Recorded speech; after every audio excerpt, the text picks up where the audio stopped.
North Africa in a jihad between 639 and 708 AD. And this is why North Africa today is Arab, because if we go back in the day, North Africans used to be black, just like the rest of Africa. But let's read what happened. A scholar called Ibn Khaldun explained what happened.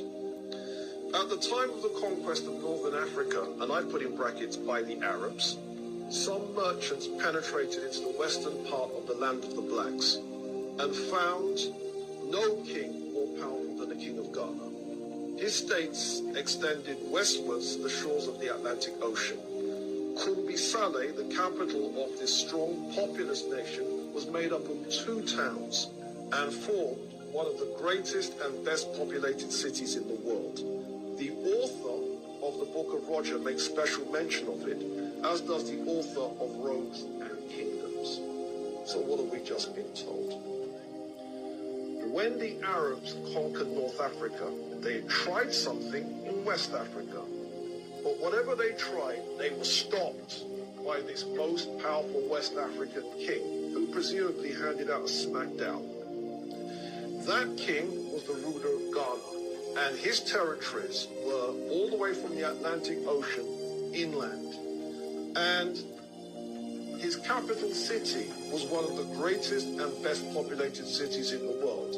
And if we want to know more about ancient Ghana, we should read this book, the Book of Roger, and we should read another book, The Roads and Kingdoms. We're going to follow up on both of those books. Now, the Arabs in Africa brought in Islam, and Islam became a rival for traditional African religions. And it divided Africans then, and it divides Africans today. Should we stick with tradition, or should we jump on Islam? We also had Africa's first major refugee problems, because the early North Africans that used to live in Egypt don't. The ones that used to live in Libya don't. The ones that used to live in what is today Algeria, Morocco, Tunisia, they don't. They moved south. And this is why black people in Africa live south of the Sahara. An African queen from Mauritania called Dahia El Kahina tried to stop the Arab invasions, and she was brave and she fought back, but ultimately she was killed in battle, and the Arabs conquered North Africa. Fact.